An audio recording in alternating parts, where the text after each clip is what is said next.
Hermanos míos, queridos hijos en Cristo, hoy voy a hablarles de algo que muchos prefieren esconder bajo la alfombra, algo que destroza hogares, que parte corazones en pedazos y que lleva consigo consecuencias tan profundas que atraviesan generaciones enteras. Voy a hablarles del adulterio y de esas maldiciones que parecen perseguir a quienes rompen el sagrado pacto matrimonial. Y no vengo a juzgar porque yo también soy pecador, pero sí vengo a decirles la verdad, esa verdad que duele pero que libera, esa verdad que tal vez nadie más se atreve a decirles. Porque he visto con estos ojos que Dios me dio cómo familias enteras se desmoronan, cómo niños lloran en silencio, cómo esposos traicionados pierden la fe no solo en su pareja, sino en la humanidad misma y a veces hasta en Dios. El adulterio no es simplemente un error, no es un tropiezo casual en el camino de la vida. Es una decisión consciente de romper lo más sagrado que existe después de nuestra relación con Dios, el vínculo matrimonial. Cuando un hombre o una mujer prometen ante el altar ser fieles hasta que la muerte los separe, no están haciendo una promesa ante un sacerdote o ante sus familias, están haciendo un juramento ante Dios mismo, ante el Creador del universo que todo lo ve y todo lo sabe. Y cuando se rompe ese juramento, cuando se traiciona esa confianza, algo se quiebra en el orden mismo de la creación. No estoy hablando de magia ni de supersticiones, estoy hablando de consecuencias reales, tangibles, dolorosas que he presenciado una y otra vez en mi ministerio sacerdotal. Muchos me preguntan por qué uso la palabra maldición cuando hablo del adulterio. Y les digo con toda claridad, una maldición no es necesariamente un castigo sobrenatural que cae del cielo como un rayo. Una maldición es también el resultado natural de violar las leyes divinas, es la cosecha inevitable de lo que sembramos cuando actuamos contra el plan de Dios para nuestras vidas. Cuando plantamos traición, recogemos dolor. Cuando sembramos mentiras, cosechamos desconfianza. Cuando elegimos el placer momentáneo sobre el compromiso eterno, las consecuencias nos persiguen como sombras que no podemos sacudir. Y esas consecuencias, hermanos, son devastadoras, no solo para quien comete el adulterio, sino para todos los que están alrededor. Hijos, padres, comunidades enteras que se fracturan. La Sagrada Escritura es clarísima en este punto. En el libro del Éxodo, Dios mismo escribe con su dedo, no cometerás adulterio. No dice trata de no cometerlo si puedes o evítalo cuando te sea conveniente. Es un mandamiento absoluto, categórico, sin excepciones ni letra pequeña. Y en el Nuevo Testamento, nuestro Señor Jesucristo va aún más lejos cuando dice que cualquiera que mira a una mujer para codiciarla, ya adulteró con ella en su corazón. Cristo nos está diciendo que el adulterio no comienza en la cama, comienza en el corazón, en esos pensamientos que alimentamos, en esas fantasías que justificamos, en esas miradas que prolongamos más de lo debido. El adulterio es un cáncer que se incuba en la mente antes de manifestarse en acciones concretas. Pero hoy no vengo solo a señalar el pecado, vengo también a mostrarles el camino de salida, el camino de la redención y la sanación. Porque si hay algo que caracteriza a nuestro Dios es que es un Dios de segundas oportunidades, un Dios que nos busca incluso cuando estamos perdidos en el pecado más oscuro. He visto milagros de restauración en matrimonios que parecían completamente destruidos. He visto esposos perdonar lo imperdonable y reconstruir sobre las ruinas de la traición. He visto adúlteros genuinamente arrepentidos transformarse en defensores del matrimonio. Pero también he visto las terribles consecuencias cuando no hay arrepentimiento verdadero, cuando se minimiza el daño causado, cuando se justifica lo injustificable. Por eso hoy vamos a recorrer juntos este camino difícil pero necesario para que comprendan la gravedad del adulterio y también la inmensidad de la misericordia divina. Cuando hablo de las consecuencias del adulterio, la primera que observo es la destrucción de la confianza. Y hermanos, déjenme decirles algo que he aprendido después de décadas escuchando confesiones y aconsejando matrimonios. La confianza es el cimiento sobre el cual se construye todo en una relación. Sin confianza no hay verdadero amor, no hay verdadera intimidad, no hay verdadero hogar. Es como construir una casa sobre arena, como nos advierte Jesús en el Evangelio. Cuando el adulterio entra en escena, ese cimiento se agrieta de manera tan profunda que a veces parece imposible de reparar. He visto esposas que años después de descubrir la infidelidad todavía revisan los teléfonos de sus maridos, todavía dudan de cada palabra que sale de su boca, todavía sienten esa punzada de dolor cada vez que llegan tarde del trabajo. La segunda consecuencia devastadora es el daño psicológico que sufre la persona traicionada. No estamos hablando simplemente de tristeza pasajera o de un mal día. Estamos hablando de traumas profundos que pueden llevar a depresión severa, ansiedad crónica, trastornos del sueño, pérdida de autoestima y en casos extremos hasta pensamientos suicidas. He sostenido las manos temblorosas de hombres y mujeres que me dicen: Padre, siento que no valgo nada, que todo lo que viví fue una mentira, que nunca fui suficiente. El adulterio no solo rompe un corazón, destruye la imagen que una persona tiene de sí misma. Le hace cuestionar su valor, su belleza, su capacidad de ser amada. Y ese veneno psicológico puede durar años, décadas incluso, afectando todas las áreas de la vida de la persona traicionada. Los hijos, ay, mis queridos hermanos, los hijos son las víctimas más inocentes y más dañadas por el adulterio de sus padres. Y aquí es donde mi corazón más se desgarra, porque he visto niños perder la alegría en sus ojos, adolescentes, desarrollar problemas de conducta, jóvenes adultos incapaces de formar relaciones sanas porque crecieron viendo cómo el amor se podía traicionar tan fácilmente. Los niños aprenden sobre el amor viendo a sus padres, y cuando uno de esos padres comete adulterio, el mensaje que reciben es confuso y doloroso. Aprenden que las promesas se pueden romper, que el amor es condicional, que la lealtad es opcional. He escuchado a hijos adultos decirme: Padre, no me quiero casar porque vi lo que mi papá le hizo a mi mamá. O no puedo confiar en nadie porque si mi mamá pudo engañar a mi papá, cualquiera puede engañar a cualquiera. La cuarta consecuencia que quiero mencionar es la fragmentación de la comunidad familiar extendida. El adulterio no afecta solo a la pareja y sus hijos, sino a padres, hermanos, tíos, abuelos, amigos cercanos. He visto familias dividirse en bandos, con algunos defendiendo al adúltero y otros apoyando al traicionado. He visto cenas navideñas arruinadas para siempre, reuniones familiares que se vuelven campos de batalla emocionales, abuelos que mueren sin volver a hablarle a su hijo o hija porque no pueden perdonar el daño que causó a su yerno o nuera. El tejido social que mantiene unida a una familia se desgarra y esas heridas pueden tardar generaciones en sanar si es que alguna vez sanan completamente. Y finalmente, hermanos, está la consecuencia espiritual, que es la más grave de todas, aunque a veces la menos visible. El adulterio nos separa de Dios. Nos pone en estado de pecado mortal, que significa que cortamos la gracia santificante que nos mantiene unidos a Cristo. Es como desconectar el cable de alimentación de un aparato eléctrico. Puede que todavía funcione por un tiempo con baterías, pero eventualmente se apagará.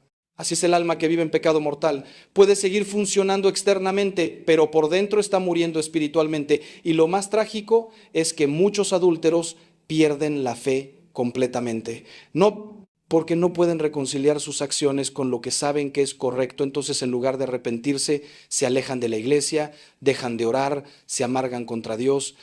He visto personas que eran devotas, que iban a misa diariamente, que rezaban el rosario, caer en adulterio y convertirse en enemigos de la fe porque su conciencia les acusa día y noche. Ahora bien, tengo que hacerles una pregunta que tal vez los incomode, pero que es necesaria. ¿Por qué la gente comete adulterio? Porque nadie se levanta un día y dice: hoy voy a destruir mi matrimonio y hacer sufrir a todos los que amo.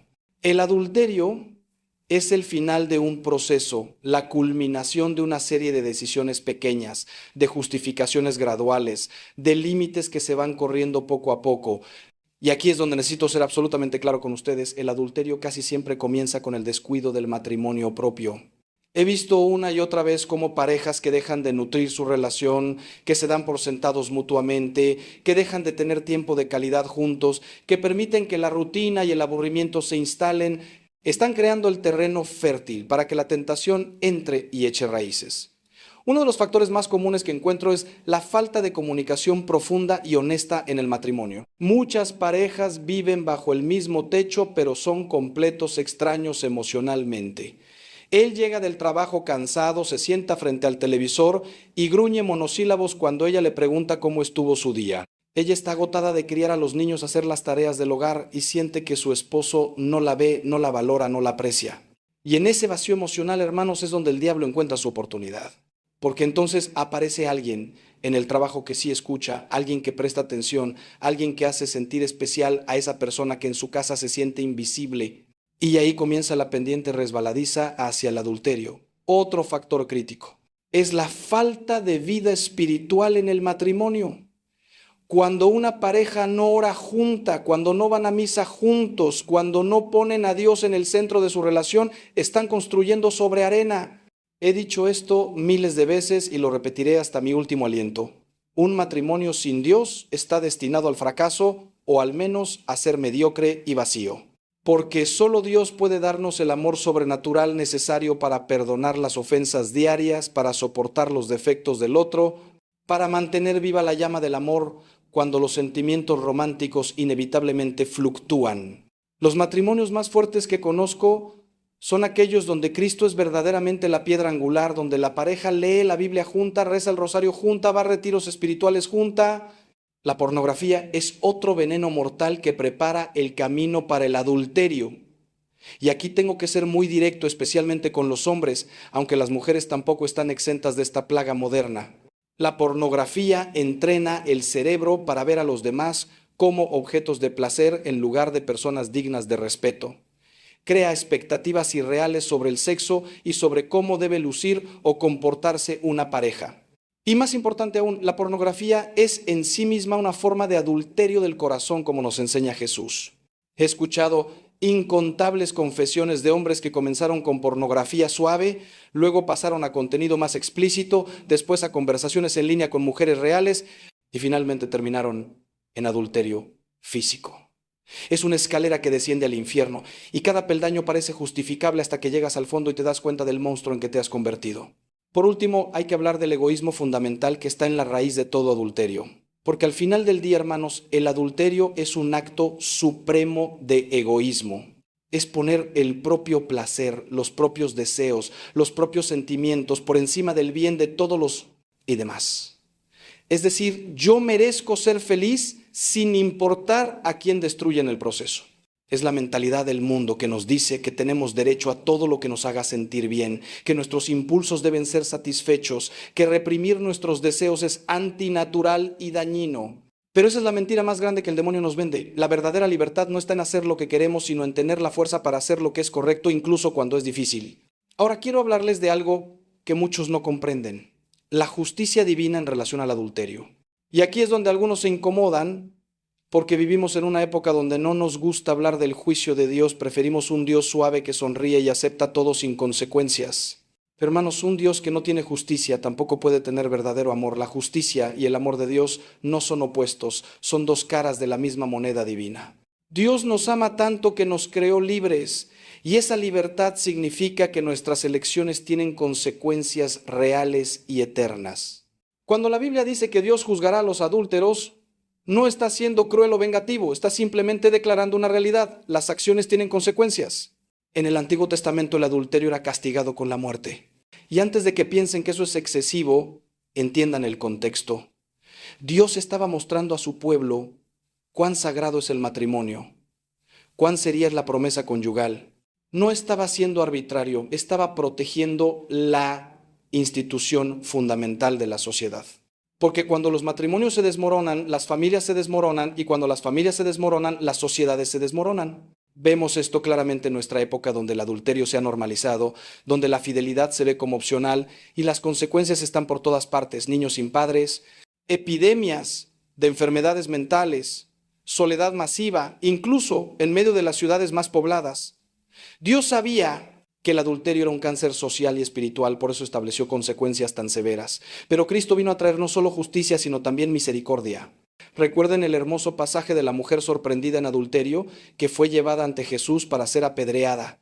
Los fariseos querían atrapar a Jesús en una contradicción. Si decía que la apedrearan, parecería cruel y sin misericordia. Si decía que no, parecería estar violando la ley de Moisés. Pero Jesús, en su infinita sabiduría, escribe en el suelo y luego dice esas palabras inmortales: el que esté libre de pecado, que tire la primera piedra. Uno por uno, comenzando por los más viejos, todos se fueron. Y entonces Jesús le pregunta a la mujer: ¿nadie te ha condenado? Ella responde: nadie, Señor. Y Jesús dice: tampoco yo te condeno, vete y no peques más. Hermanos, analicen la profundidad de este pasaje conmigo. Jesús no minimiza el pecado, no dice: no te preocupes, el adulterio no es gran cosa. Él claramente llama a lo que ella hizo pecado y le ordena no volver a hacerlo. pero tampoco la condena, no la rechaza, no la humilla públicamente más de lo que ya estaba humillada. Él ofrece perdón combinado con un llamado claro a la conversión. Esta es la perfecta síntesis de justicia y misericordia. Dios odia el pecado del adulterio porque destruye lo que Él creó como bueno, pero ama al pecador y siempre ofrece una salida, un camino de retorno, una posibilidad de empezar de nuevo. Pero esa posibilidad requiere arrepentimiento genuino, no simplemente lamento por haber sido descubierto, sino verdadero dolor por haber ofendido a Dios y dañado a otros. La justicia divina también se manifiesta en las consecuencias naturales del adulterio. Dios no necesita enviar rayos del cielo para castigar el adulterio. Las consecuencias ya están integradas en la naturaleza misma del acto. Cuando traicionas a tu esposo o esposa, la confianza se rompe naturalmente, el dolor surge. Inevitablemente, las relaciones se fracturan automáticamente. Es como si Dios hubiera escrito sus leyes no solo en tablas de piedra, sino en el tejido mismo de la realidad. Viola esas leyes y la realidad misma se vuelve contra ti. He visto adúlteros perder sus familias, sus trabajos, su reputación, su paz mental, su salud física incluso, todo como consecuencia natural de sus decisiones. Y cuando me preguntan por qué Dios me está castigando, les tengo que responder con amor, pero con firmeza. Dios no te está castigando, estás cosechando lo que sembraste. Las leyes de Dios no son arbitrarias, son descriptivas de cómo funciona el universo moral que Él creó. Quiero hacer una pausa aquí para preguntarles algo que debería hacer que todos examinemos nuestra conciencia profundamente. ¿Estoy protegiendo mi matrimonio o estoy jugando con fuego? Porque, hermanos, he visto demasiadas tragedias que comenzaron con personas que pensaban, a mí nunca me va a pasar o yo tengo control sobre la situación. Nadie planea tener un accidente automovilístico, pero si manejas a exceso de velocidad en una carretera mojada, las probabilidades aumentan dramáticamente. De la misma manera, nadie planea caer en adulterio, pero si mantienes amistades íntimas con personas del sexo opuesto sin la presencia de tu cónyuge, si compartes tus frustraciones maritales con compañeros de trabajo atractivos, si permites conversaciones coquetas, inocentes, si no estableces límites claros, estás jugando con fuego y eventualmente te vas a quemar. Hay ciertos límites que toda persona casada debe establecer y mantener sin excepción. Primero, nunca debes estar a solas con una persona del sexo opuesto que no sea tu cónyuge en situaciones que puedan ser tentadoras o malinterpretadas. Si necesitas trabajar tarde, deja la puerta de la oficina abierta. Si das un aventón a alguien, que sea en circunstancias donde otros puedan verlo.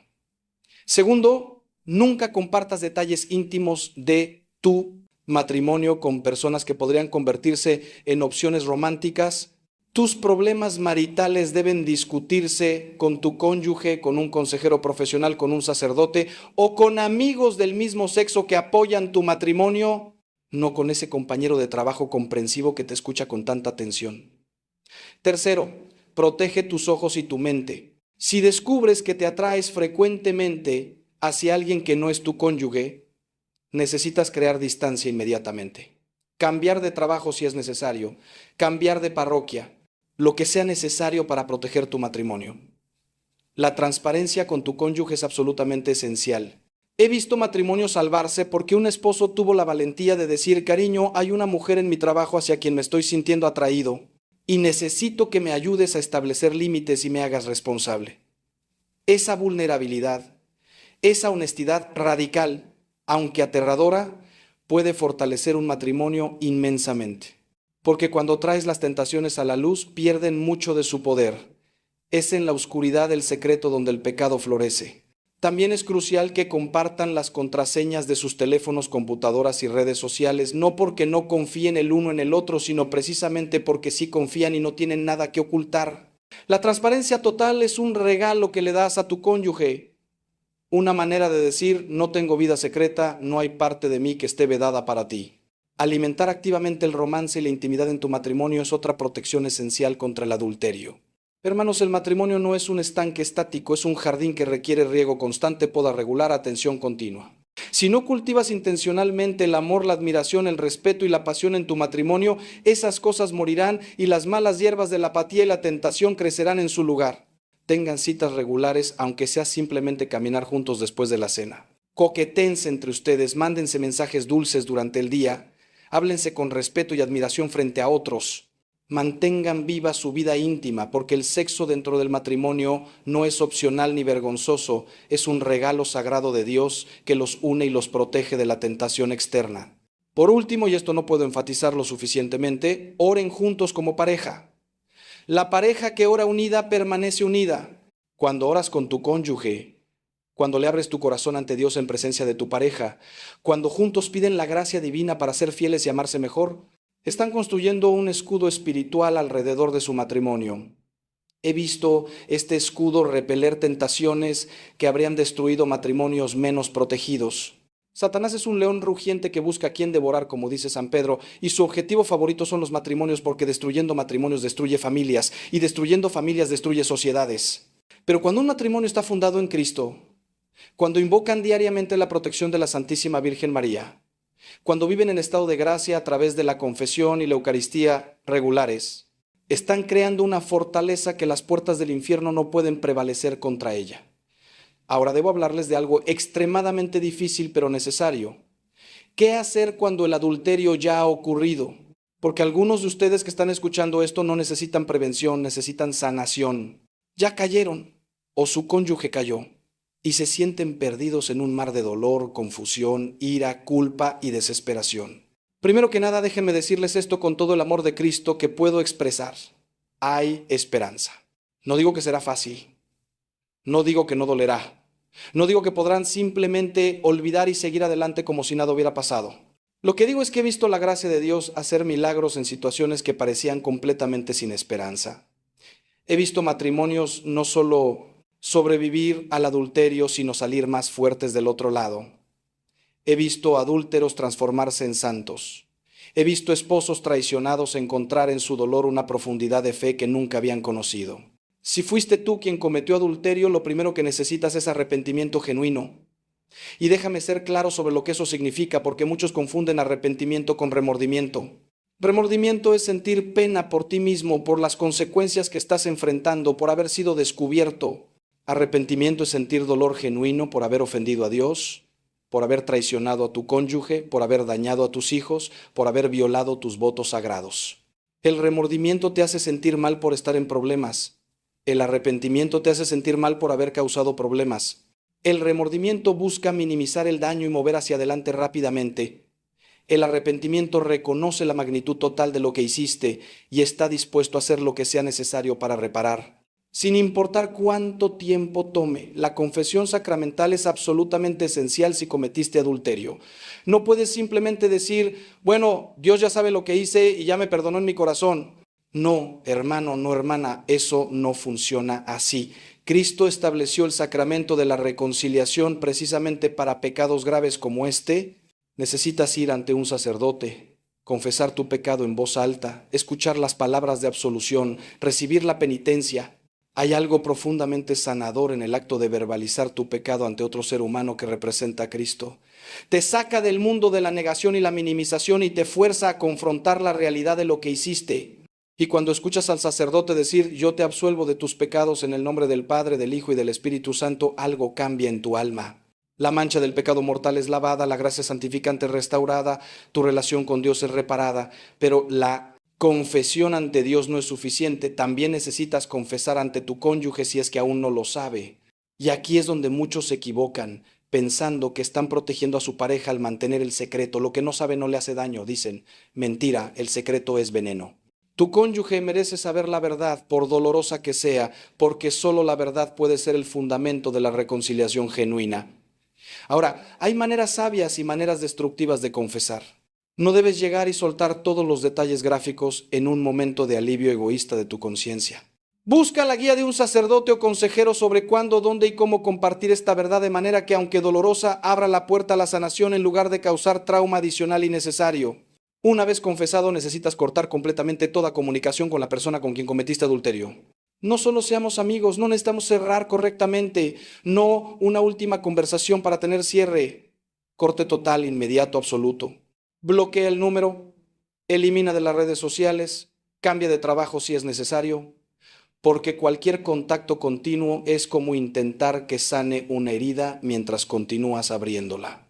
También necesitas ser completamente transparente con tu cónyuge de aquí en adelante. Dale acceso total a tu teléfono, correos, ubicación, lo que sea necesario para comenzar a reconstruir la confianza. Sí, se sentirá como vivir bajo vigilancia y esa es exactamente la consecuencia natural de haber destruido la confianza. Pero si eres paciente, si eres consistente, si no hay más secretos ni mentiras, con el tiempo la confianza puede comenzar a reconstruirse. Si eres la persona traicionada, hermano o hermana, mi corazón sangra por ti. Sé que el dolor que sientes es casi insoportable. Sé que hay momentos donde no puedes respirar por el peso del dolor en tu pecho. Sé que hay noches donde no puedes dormir porque tu mente reproduce una y otra vez imágenes de tu cónyuge con otra persona. Sé que cuestionas tu propio valor, tu belleza, si alguna vez fuiste realmente amado o si todo fue mentira. Déjame decirte algo que necesitas escuchar, esto no es tu culpa. No importa qué problemas había en tu matrimonio, no importa cómo cambió tu cuerpo después de tener hijos, no importa si no eras tan romántico o apasionado como solías ser, nada de eso justifica el adulterio. Tu cónyuge tuvo opciones. Podía haber comunicado sus frustraciones, podía haber buscado consejería matrimonial, podía haber trabajado contigo para mejorar la relación. En lugar de eso eligió traicionarte. Y esa elección es 100% suya, no tuya. Dicho esto, ahora tienes tu propia elección que hacer. ¿Intentarás perdonar y reconstruir o terminarás el matrimonio? Y déjame ser claro, la Iglesia reconoce el adulterio como uno de los motivos válidos para separación y en ciertas circunstancias graves puede ser fundamento para una declaración de nulidad. No estás obligado a permanecer en un matrimonio con alguien que continúa siendo infiel o abusivo. Sin embargo, también quiero recordarte lo que dice el Catecismo de la Iglesia Católica, que tenemos la obligación de perdonar, incluso cuando alguien nos ha herido gravemente. Perdonar no significa que lo que pasó estuvo bien, no significa que no hubo daño real, no significa que confías inmediatamente de nuevo o que las cosas vuelven a ser como antes. Perdonar significa que eliges liberar el veneno del resentimiento y el odio que te está envenenando a ti más que a nadie. Significa que decides no permitir que la traición de tu cónyuge te transforme en una persona amargada y cínica. El proceso de sanación después del adulterio toma tiempo, mucho más tiempo de lo que la mayoría espera. Los expertos dicen que típicamente toma de 2 a 5 años para que un matrimonio se recupere completamente de una infidelidad. Y eso es si ambas partes están completamente comprometidas con el proceso de sanación. Habrá días buenos y días terribles. Habrá momentos donde sientes que estás progresando y otros donde el dolor te golpea como una ola inesperada y sientes que estás de vuelta en el día 1. Esto es normal. La sanación no es lineal, es más como una espiral donde pasas por los mismos temas una y otra vez, pero cada vez desde un lugar de mayor madurez y entendimiento. La consejería profesional es absolutamente necesaria para navegar este proceso. No intenten hacerlo solos. Necesitan un terapeuta cristiano que entienda el valor del matrimonio sacramental, que no va a decirles a la primera dificultad, divórciate y sigue adelante. Alguien que pueda ayudarles a procesar el dolor, identificar los factores que contribuyeron a la vulnerabilidad en el matrimonio, enseñarles herramientas de comunicación y guiarlos paso a paso hacia la reconstrucción. Necesitan también apoyo espiritual, dirección de un sacerdote sabio, participación regular en los sacramentos, especialmente la Eucaristía y la confesión. Y necesitan una comunidad de fe que los rodee, que ore por ustedes, que los apoye sin juzgar. Una cosa más para la persona traicionada, en algún momento, y solo tú sabrás cuándo, necesitarás tomar la decisión de perdonar o de terminar el matrimonio. No puedes quedarte en el limbo indefinidamente, manteniendo a tu cónyuge en una especie de castigo eterno, donde nunca puede hacer suficiente penitencia. Si decides intentar reconstruir, entonces en algún momento tendrás que hacer la elección consciente de perdonar, no por sentimiento, sino por decisión de la voluntad, y comenzar a mirar hacia el futuro en lugar de estar constantemente mirando hacia atrás. Si decides que no puedes o no quieres continuar el matrimonio, entonces necesitas procesar ese duelo, buscar la guía de la iglesia sobre los pasos apropiados y eventualmente liberarte emocionalmente para poder seguir adelante con tu vida. Lo que no puedes hacer es quedarte atrapado en un matrimonio donde cada día le recuerdas a tu cónyuge su traición, donde nunca puede redimirse, donde el pasado define todo el presente y el futuro. Quiero hablarles ahora sobre algo que raramente se discute, pero que he observado una y otra vez en mi ministerio, las consecuencias generacionales del adulterio. Hermanos, el pecado no existe en el vacío. Nuestras acciones envían ondas que se expanden mucho más allá de lo que podemos ver en el momento. He visto cómo el adulterio de un padre o una madre afecta no solo a sus hijos directos, sino a sus nietos e incluso a sus bisnietos. Es como si plantara semillas de dolor que continúan brotando generación tras generación. Los hijos de padres adúlteros a menudo desarrollan patrones de apego inseguro que llevan a sus propias relaciones. Pueden volverse incapaces de confiar, o pueden repetir el mismo patrón de infidelidad que vieron en sus padres, o pueden irse al extremo opuesto y volverse patológicamente controladores y celosos en sus relaciones. He escuchado a adultos de 30, 40, 50 años contarme cómo el adulterio de sus padres, que ocurrió cuando eran niños o adolescentes, todavía los persigue, todavía afecta sus relaciones actuales, todavía colorea cómo ven el amor y el compromiso. Una mujer me dijo una vez: Padre, tengo 42 años y un esposo maravilloso que me ha sido fiel durante 20 años de matrimonio, pero todavía hay una parte de mí que espera que me traicione, como mi papá traicionó a mi mamá. No puedo relajarme completamente en el amor porque vi que el amor puede convertirse en traición en un instante. Este es el legado del adulterio, desconfianza que se transmite como un virus de generación en generación. Los nietos del adulterio también sufren, aunque nunca conocieron directamente lo que pasó. Crecen en hogares donde sus propios padres están luchando con problemas de confianza, donde el miedo a la traición contamina la atmósfera familiar. Aprenden indirectamente que el amor es peligroso, que comprometerse completamente es arriesgado, que mantener las paredes emocionales arriba es más seguro, y así el veneno continúa fluyendo, diluyéndose quizás con cada generación, pero nunca completamente desapareciendo. He visto familias completas marcadas por patrones de divorcio, infidelidad, relaciones disfuncionales que se pueden rastrear hasta un acto de adulterio que ocurrió hace 2 o 3 generaciones. Pero aquí está la buena noticia, hermanos. Así como el pecado se puede transmitir generacionalmente, también la gracia y la sanación. Cuando alguien tiene la valentía de romper estos patrones, de buscar sanación genuina, de perdonar verdaderamente, de aprender nuevas formas de relacionarse, pueden convertirse en lo que yo llamo rompedores de maldiciones generacionales. En lugar de transmitir el veneno a la siguiente generación, transmiten sanación. En lugar de modelar traición y desconfianza, modelan fidelidad y amor comprometido. En lugar de enseñar a sus hijos que el amor es frágil y las promesas se rompen, les enseñan que el amor verdadero persevera, que las promesas se mantienen incluso cuando es difícil, que la gracia de Dios puede redimir incluso las situaciones más rotas. He visto esto con mis propios ojos. He visto hijos de matrimonios destruidos por adulterio decidir conscientemente que ellos van a ser diferentes, que van a honrar sus votos matrimoniales sin importar qué, que van a construir el tipo de matrimonio que sus padres no pudieron construir. Y cuando lo hacen, cuando sus propios hijos crecen viendo un modelo sano de amor comprometido, la maldición se rompe, la cadena de dolor se corta, una nueva historia comienza. Y eso, hermanos, es el poder de la redención, el poder de la gracia, el poder de un solo individuo decidiendo que el pasado no va a determinar el futuro. Ahora necesito abordar algo controversial pero esencial. La enseñanza de la Iglesia sobre el matrimonio, el divorcio y las segundas uniones. Porque sé que algunos de ustedes que están escuchando están en situaciones complicadas. Tal vez te divorciaste después de que tu cónyuge te fue infiel. Tal vez volviste a casarte civilmente, pero nunca obtuviste una anulación. Tal vez estás viviendo con alguien sin estar casado porque tu matrimonio sacramental anterior todavía existe técnicamente, aunque hace años que no vives con esa persona. Y tal vez has escuchado que la iglesia es rígida, insensible, que no entiende tu situación particular. Déjame explicarte con amor, pero también con claridad lo que la iglesia realmente enseña y por qué. La Iglesia Católica enseña que el matrimonio sacramental entre dos personas bautizadas es indisoluble. Cuando un hombre y una mujer se casan válidamente ante la Iglesia, prometen ante Dios amarse y honrarse todos los días de su vida. Esa promesa, cuando se hace válidamente, crea un vínculo que ningún poder humano puede romper, ni siquiera el divorcio civil. Ahora, esto no significa que las personas estén obligadas a vivir en situaciones abusivas o peligrosas.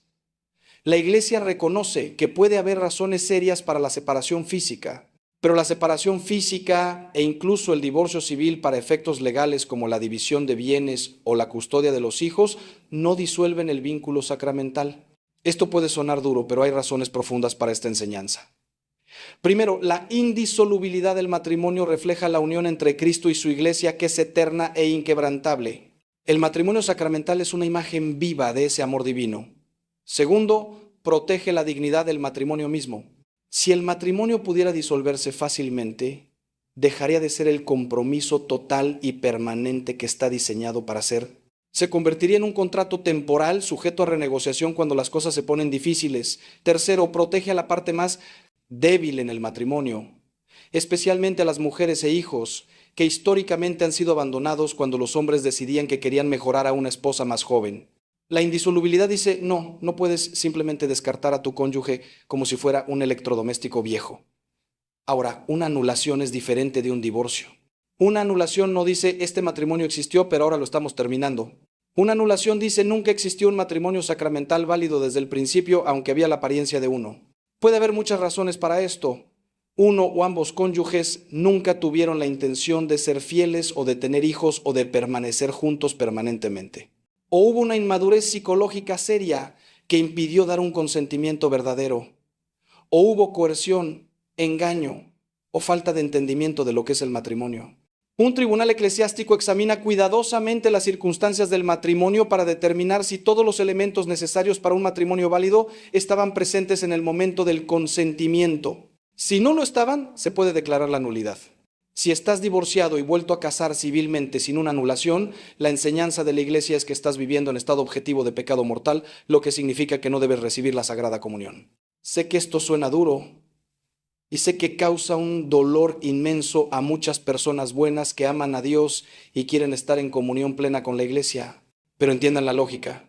Si tu primer matrimonio sacramental todavía existe ante los ojos de Dios, entonces tu segunda unión, sin importar cuán amorosa y comprometida sea, es objetivamente adulterio. Según las palabras del mismo Jesús que dijo, cualquiera que se divorcie de su mujer y se casa con otra, comete adulterio contra ella. Pero escuchen cuidadosamente lo que estoy a punto de decir. Esto no significa que estás excomulgado, no significa que no puedes ir a misa, que no eres bienvenido en la iglesia, que Dios te ha rechazado. Todavía eres hijo o hija de Dios, todavía eres parte de la iglesia, todavía puedes y debes orar, todavía puedes participar en la vida parroquial de muchas maneras. Y si hay circunstancias atenuantes, si hay razones serias por las que no puedes regularizar tu situación en este momento, debes hablar con un sacerdote sabio y compasivo que pueda ayudarte a discernir el camino correcto para ti en tu situación particular. La misericordia pastoral es real y la Iglesia es madre que entiende que la vida es complicada y que las personas se encuentran en situaciones difíciles, no siempre por su propia culpa. Permítame ser claro acerca de otra dimensión crucial del adulterio que a menudo se pasa por alto, el adulterio emocional. Hermanos, no toda infidelidad involucra contacto físico. He visto matrimonios completamente devastados por lo que llamo adulterio del corazón, donde nunca hubo sexo, pero sí hubo una conexión emocional profunda e inapropiada con alguien que no era el cónyuge. Déjenme describirles cómo se ve esto. Empiezas a compartir tus problemas maritales con un compañero de trabajo o amigo del sexo opuesto. Comienzas a buscar esa persona para apoyo emocional en lugar de tu cónyuge. Te encuentras pensando en esa persona constantemente, esperando ansiosamente sus mensajes, arreglándote extra cuando sabes que la vas a ver. Compartes con esa persona sueños, miedos, esperanzas que no compartes con tu cónyuge. Te encuentras comparando a tu cónyuge desfavorablemente con esta otra persona. El adulterio emocional es traicionero porque se puede racionalizar fácilmente. No estamos haciendo nada malo, solo somos amigos, te dices a ti mismo. No hay nada físico entre nosotros. Pero en tu corazón sabes que es más que amistad. Sabes que hay una corriente de atracción, una intimidad que está cruzando límites. Sabes que estás dándole a esta persona una parte de tu corazón que pertenece a tu cónyuge. Y lo que hace el adulterio emocional especialmente dañino es que roba la intimidad emocional del matrimonio. Tu cónyuge siente que hay una distancia, pero no puede identificar exactamente qué está mal. Siente que te estás alejando, que hay secretos, que tu corazón está en otro lugar. Y tiene razón. He visto más matrimonios destruidos por adulterio emocional en la era de las redes sociales y los teléfonos inteligentes que en cualquier otra época de mi ministerio. Facebook, Instagram, WhatsApp, todas estas plataformas han hecho increíblemente fácil mantener conexiones emocionales inapropiadas. Un viejo amor del colegio te envía una solicitud de amistad. Empiezan a chatear inocentemente sobre los viejos tiempos. Las conversaciones se vuelven más frecuentes, más personales. Empiezas a compartir cosas que no le dices a tu cónyuge. Antes de que te des cuenta, estás emocionalmente involucrado con alguien que no es tu esposo o esposa. Y aunque nunca se toquen físicamente, el daño a tu matrimonio es real y profundo. La cura para el adulterio emocional es el mismo que para el adulterio físico. Corte total de contacto, confesión completa a tu cónyuge, transparencia absoluta y reorientación de tu corazón hacia tu matrimonio. No puedes mantener una amistad con alguien con quien has estado emocionalmente involucrado de manera inapropiada. El apego emocional necesita ser cortado completamente para que pueda sanar. Y necesitas hacer el trabajo deliberado de reconectar emocionalmente con tu cónyuge, de compartir con él o ella las cosas que estabas compartiendo con la otra persona, de reconstruir la intimidad emocional que es el corazón de un matrimonio sano. También debo mencionar el adulterio virtual o cibernético, que es otra plaga moderna. Personas que nunca conocen físicamente a alguien, pero desarrollan relaciones románticas o sexuales en línea, intercambiando mensajes, fotos o incluso participando en actividades sexuales virtuales a través de video. Algunos argumentan que esto no es realmente adulterio porque solo es en internet, no es real. Pero déjenme preguntarles, ¿cómo se sentiría tu cónyuge si descubriera esas conversaciones o videos? ¿Se sentiría traicionado? Por supuesto que sí, porque es traición. ¿Estás dando tu intimidad sexual y emocional a alguien que no es tu cónyuge? Y no importa si es a través de una pantalla o en persona, es infidelidad.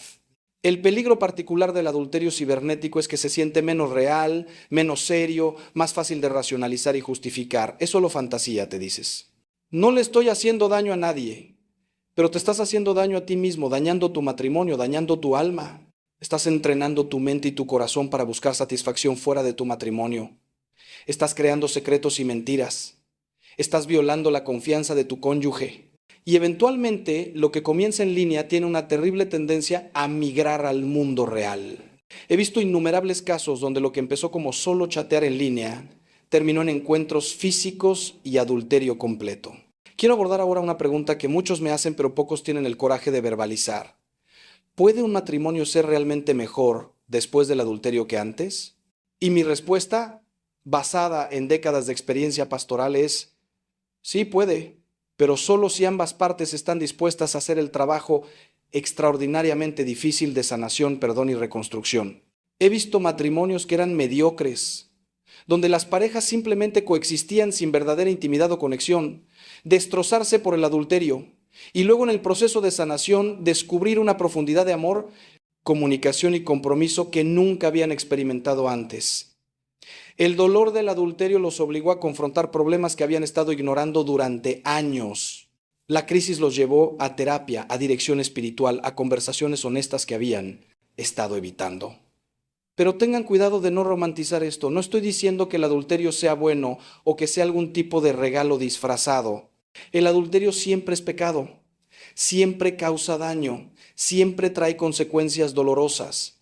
Lo que estoy diciendo es que Dios, en su infinita sabiduría y misericordia, puede traer bien incluso del mal. Puede escribir derecho con renglones torcidos, puede usar incluso nuestros peores pecados y nuestros dolores más profundos como catalizadores para el crecimiento y la transformación, si se los permitimos. Pero esto requiere que el cónyuge adúltero esté genuina y completamente arrepentido, dispuesto a hacer lo que sea necesario para reconstruir la confianza, y que el cónyuge traicionado esté dispuesto a hacer el trabajo igualmente difícil de perdonar y no usar la traición como arma perpetua. Los matrimonios que emergen más fuertes del adulterio generalmente tienen ciertas características en común. Primero, ambos cónyuges se apropian de sus contribuciones a los problemas del matrimonio, aunque el adulterio mismo fue la elección de solo uno. La persona traicionada reconoce, aunque la infidelidad fue tu elección y tu responsabilidad, yo también dejé que nuestro matrimonio se marchitara, dejé de priorizarte, dejé de nutrirnos. Segundo, hay un compromiso inquebrantable de ambas partes de hacer lo que sea necesario, buscar ayuda profesional, hacer el trabajo emocional y espiritual difícil, no darse por vencidos cuando el camino se pone duro. Tercero, hay transparencia total donde nada está oculto, donde todas las preguntas son respondidas honestamente por doloroso que sea. Cuarto, hay paciencia por parte de ambos. El cónyuge infiel es paciente con el proceso de sanación del traicionado, entendiendo que no puede simplemente esperar que lo supere rápidamente. El cónyuge traicionado es paciente consigo mismo, permitiéndose sentir todos los sentimientos sin juzgarse. Quinto, hay un recompromiso explícito con el matrimonio. No solo deciden intentarlo, sino que renuevan activamente sus votos, reafirman su compromiso ante Dios, declaran ante su comunidad su intención de reconstruir. Y sexto, mantienen a Cristo en el centro absoluto de su proceso de sanación, orando juntos diariamente, asistiendo a misa, recibiendo los sacramentos, buscando dirección espiritual. Quiero compartir con ustedes la historia de un matrimonio que conozco bien, cambiando los nombres, por supuesto, para proteger su privacidad. Carlos y María habían estado casados por 15 años cuando ella descubrió que él había tenido una aventura de 6 meses con una compañera de trabajo. El descubrimiento destrozó a María. Perdió 15 kilos en un mes. Desarrolló ataques de pánico, consideró seriamente el suicidio.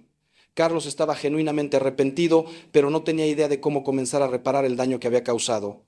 Vinieron a verme desesperados y les dije la verdad. El camino por delante sería largo y doloroso, pero si estaban dispuestos a caminar juntos había esperanza.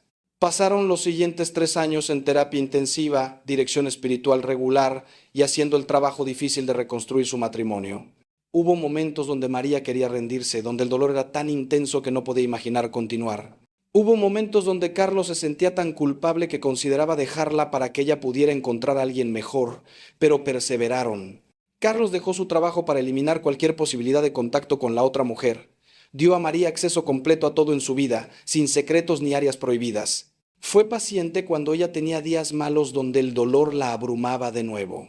María, por su parte, hizo la decisión consciente, aunque dolorosa, de perdonar, no porque Carlos lo mereciera, sino porque ella necesitaba liberarse del veneno del resentimiento. Hoy, 8 años después del descubrimiento de la infidelidad, Carlos y María me dicen que su matrimonio es más fuerte de lo que jamás fue antes de la aventura. Tienen una intimidad y honestidad que nunca tuvieron en sus primeros 15 años juntos. Se comunican sobre todo, no dejan que los problemas pequeños se acumulen. Priorizan su matrimonio de maneras que nunca hicieron antes y se han convertido en mentores para otras parejas luchando con infidelidad, compartiendo su historia como testimonio del poder redentor de la gracia de Dios.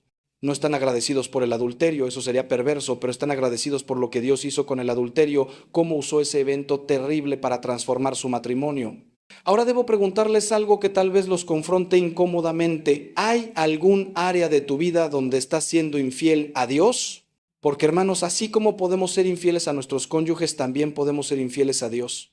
Y este es el adulterio espiritual, que es el tema de gran parte del Antiguo Testamento.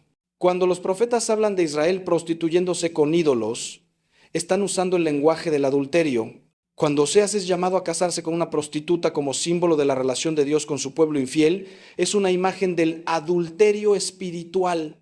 Dios nos creó para Él, para tener una relación exclusiva de amor con Él. Cuando ponemos cualquier otra cosa en el lugar que solo Dios debe ocupar, cuando amamos algo más que a Dios, cuando servimos a otros maestros, estamos cometiendo adulterio espiritual. ¿Cuáles son los ídolos modernos que nos tientan al adulterio espiritual? El dinero es un ídolo poderoso. Y Jesús mismo dijo que no podemos servir a Dios y al dinero. Cuando tu vida gira en torno a acumular riqueza, cuando sacrificas tu integridad por ganancias financieras, cuando trabajas tanto que no tienes tiempo para Dios o tu familia, el dinero se ha convertido en tu Dios. El placer es otro ídolo común. Cuando la búsqueda de la gratificación inmediata gobierna tus decisiones, cuando no puedes negarte nada a ti mismo, cuando tu lema es, si se siente bien, hazlo, el placer se ha convertido en tu Dios. El poder y el estatus son ídolos que nos hacen traicionar nuestros valores, pisotear a otros, vivir en hipocresía para mantener nuestra posición e imagen. Incluso cosas buenas pueden convertirse en ídolos.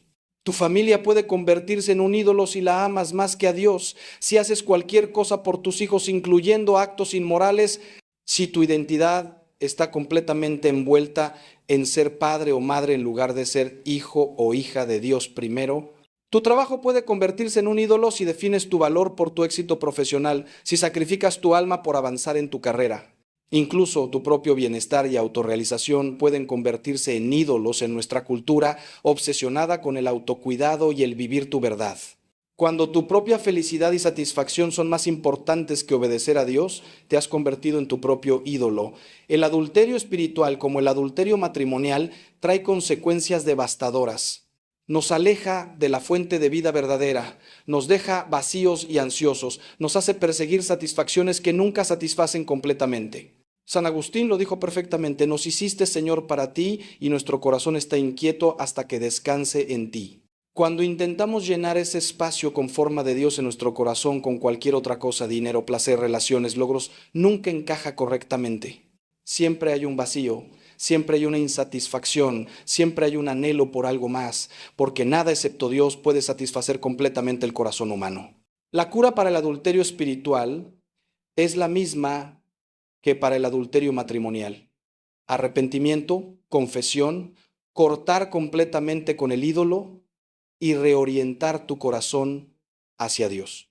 Necesitas identificar honestamente qué has puesto en el lugar de Dios en tu vida.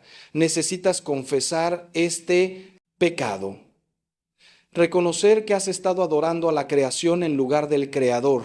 Necesitas hacer cambios concretos en tu vida para remover el ídolo, lo que puede significar cambios financieros drásticos, cambios de estilo de vida, cambios de prioridades. Y necesitas llenar el espacio que el ídolo ocupaba con Dios mismo a través de la oración constante, la lectura de la Escritura, la participación en los sacramentos, el servicio a otros. Hermanos, estamos llegando al final de nuestra reflexión, pero antes de despedirme quiero dejarles con un mensaje de esperanza profunda. No importa dónde estés hoy, no importa qué has hecho o qué te han hecho, no importa cuán roto esté tu matrimonio, tu corazón, Dios puede redimirlo. He visto demasiados milagros para dudar del poder transformador de la gracia divina. He visto adúlteros convertirse en santos. He visto matrimonios destruidos resucitar como Lázaro de la tumba. He visto personas al borde del suicidio por el dolor de la traición encontrar no solo sanación, sino alegría profunda nuevamente. No estoy hablando de cuentos de hadas, estoy hablando de la realidad concreta de lo que Dios hace cuando le permitimos entrar en nuestro dolor y trabajar con nosotros hacia la sanación. Si has cometido adulterio y el peso de la culpa te está aplastando, escucha estas palabras: Dios te ama. Tu pecado es grave, sí, pero no es imperdonable.